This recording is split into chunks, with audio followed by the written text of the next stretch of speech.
Our story begins in the late 19th century, an age defined by ambition, expansion, and empire. Across the African continent, European powers moved with urgency. Borders were drawn with little regard for the people who lived there. Kingdoms that had stood for centuries were suddenly reduced to lines on a map. This period would come to be known as the Scramble for Africa.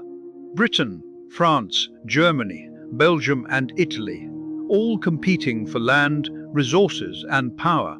To many observers at the time, the outcome seemed inevitable. Africa would fall, but in the highlands of East Africa, beyond the reach of coastal control and imperial assumptions, there existed a nation unlike any other: Ethiopia. Civilization with roots stretching back thousands of years, a land shaped by mountains, fortified by geography, and unified by identity. Ethiopia was not an easy prize. It was a kingdom with memory, pride, and power. And at its helm stood a ruler who would change the course of history.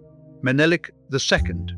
He was a strategist, a diplomat, a visionary who understood the world beyond his borders. While European empires expanded with guns and treaties, Menelik prepared in silence. He modernized his army. He secured weapons from abroad. He studied the ambitions of Europe and saw the danger coming. Because unlike many leaders of the time, Menelik understood one crucial truth: the threat would not come only from soldiers, but from words. In 1889, Ethiopia and Italy signed an agreement known as the Treaty of Wuchale. On the surface, it appeared to be a standard diplomatic arrangement, one that would establish peace and cooperation between the two nations. But hidden within its clauses was a deception. There were two versions of the treaty. The Italian version stated that Ethiopia would become a protectorate of Italy, placing it under Italian control in foreign affairs. But the Amharic version told a different story. It stated that Ethiopia could use Italy as an intermediary in foreign relations, not that it must. One word, one translation, but two completely different meanings. Italy believed it had secured a colony. Menelik knew otherwise. When the truth became clear, the illusion shattered. Italy began acting as if Ethiopia belonged to them, announcing their claim to the world. But Menelik refused to accept it. He rejected the treaty. He rejected their authority. And in doing so, he set Ethiopia on a path toward war. Across the empire, a message was sent, not through printed papers or telegraphs. Messengers traveled from village to village, region to region, carrying a call to arms. This was not just a war between nations. This was a fight for sovereignty, for identity, for survival. And the people answered. From the northern highlands to the southern plains, they came. Farmers left their fields, warriors gathered their weapons, nobles rallied their followers. An army began to form, not of mercenaries or conscripts, but of a united people. Historians estimate that over 100,000 men and women answered the call. Among them were some of the most powerful leaders in Ethiopia. And standing beside Menelik was a figure whose role would prove just as vital. Empress Taitu, strong-willed, intelligent, and fiercely determined. Taitu was more than a royal figure. She was a political force and a strategist. She advised Menelik, helped organize resistance, and played a key role in mobilizing support. Together, they prepared their nation for what was to come. Meanwhile, Italy prepared as well. Under the leadership of Francesco Crispi, Italy was eager to prove itself among Europe's great powers. Unlike Britain or France, Italy was a relatively new nation, and it sought recognition through expansion. Ethiopia, they believed, would be an easy victory. They had modern rifles, artillery, trained officers. To them, this was not a question of if they would win, but how quickly. And so, Italian forces advanced into Ethiopian territory. But this was not a land they understood. Ethiopia's terrain was unlike the open plains many European armies were used to. It was mountainous, rugged, and unforgiving. Supply lines became stretched, communication became difficult, and worst of all, they began to underestimate their enemy. By early 1896, tensions had reached their peak. Both sides were ready. Both sides were committed. And near a town in northern Ethiopia, history would be decided.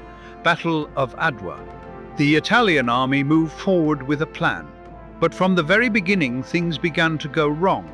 Confusion spread among their ranks, maps were misread, orders were unclear. Their forces became divided into separate columns, each isolated, each vulnerable. It was a critical mistake. Because the Ethiopian army was not divided, they were coordinated, prepared, and ready to strike. As dawn broke over the mountains of Adwa, the battle began. Ethiopian forces moved swiftly, using their knowledge of the terrain to their advantage. They occupied the high ground, they surrounded isolated Italian units, and they attacked with overwhelming numbers. The sound of gunfire echoed across the hills. Smoke filled the air, and what Italy had expected to be a controlled advance turned into chaos.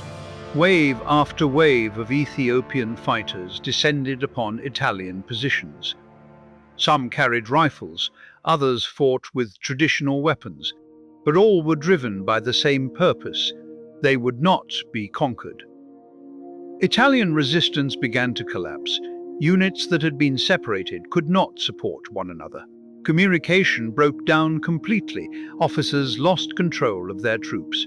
What had begun as an invasion was turning into a retreat, and then into a rout. By the end of the battle, thousands of Italian soldiers had been killed or captured. The Ethiopian army stood victorious. The outcome was undeniable. Italy had been defeated, not symbolically, not partially, but completely. The news spread quickly across Europe, shock and disbelief. An African nation had defeated a European empire? In the age of imperial dominance, this was not supposed to happen. But it had. The consequences of Adwa reached far beyond the battlefield. For Ethiopia, it secured independence. While much of Africa would fall under colonial rule in the years that followed, Ethiopia remained sovereign, one of the only nations on the continent to do so. For Europe, it was a humiliation, and for people across Africa and the African diaspora, it became something even greater, a symbol, a moment of pride. A story that would be told for generations. Adwa was not just a military victory. It was a statement that unity could overcome division, that preparation could overcome power, that determination could overcome empire. And at the center of it all was Menelik II, a leader who saw the threat before it arrived, who united a diverse nation under one cause, and who chose resistance over submission. But this victory was not his alone.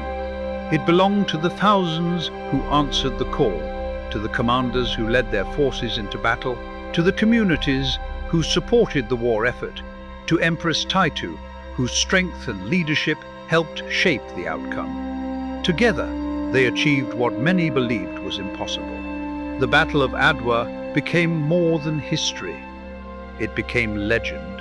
A reminder that even in an age dominated by empires, there were those who refused to kneel and won. The day Africa defeated Europe was not just a battle. It was a turning point, a moment when the course of history shifted, if only for a time, a moment that proved that the future was not yet written. And in the mountains of Ethiopia, on that day in 1896, it was rewritten.